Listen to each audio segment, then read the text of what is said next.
Go ahead, Greg. There are already existing task forces for cooperation between CPD and ATF and the other federal agencies. This one's no additional resources. So what is different about this that goes beyond what they were already doing? The difference is multi-jurisdictional. So the U.S. Attorney here in Gary, Indianapolis, and really down I-65 to the southern states, sharing intelligence, breaking down silos, and working hand in glove with local law enforcement, and particularly CPD. That's what's going to be the game changer. Yes, of course, our folks have been on task forces prior to my time being a federal prosecutor 20 plus years ago. So that's not new. What's new is the coordination across boundaries. That is what can be the game changer. Now again, they've got to be diligent, they've got to be focused, they've got to set up a structure for a feedback loop on intelligence, but if that works the way I know it can, it will be a game changer. One, because we're sending a message to the gun traffickers, we are going to find you no matter where you are. We are sending a message to the victims, which is that we hear you and we are here to support the work that needs to be done to keep these violent weapons, and really weapons of war, off our streets. These aren't simple handguns. These are automatic weapons. These are guns that have the capacity to fire rounds and rounds and rounds in quick succession.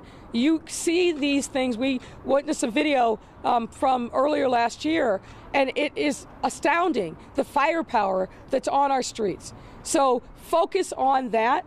Focus. This is not grandpa with a firearm. These are dangerous people who should never have weapons in the first place. We've got to bring them to justice, and we've got to rattle the saber of federal time, which these folks in the neighborhoods who are wreaking havoc, they fear the federal time. And sending a loud and clear message that if you pick up a gun, if you shoot indiscriminately into a crowd, not only are we going to find you, we're going to take you to federal court and we're going to ship you off to South Dakota, and you're never going to see your family again. So the choice is yours. We have to send a very loud and clear message. You're bringing guns into the city of Chicago, we're coming for you. We're going to meet you at the border, we're going to lock you up, and you're going to be sent off to federal prison. That's a very effective message, and we've got to get that word out. That's what I think the strike forces will do for us. You might say, why wasn't this done a long time ago? Well, I asked the same question. As you know, I became mayor in the middle of 2019. I started beating this drum then. I know from my own experience as a federal prosecutor what this level of coordination can do. It's low-hanging fruit, but unfortunately we had a federal administration that didn't care about cities.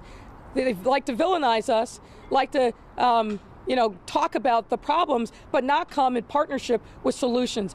That is a sea change from the Biden administration. The Biden administration understands that the health of our cities is critical to the health of the nation, and that's why they are in partnership with us and providing these additional resources and listening to mayors like me, but also mayors all across the country that have been saying the same thing but have been ignored. Now we're heard, we have a seat at the table, and we've got to take care of business. Adrian.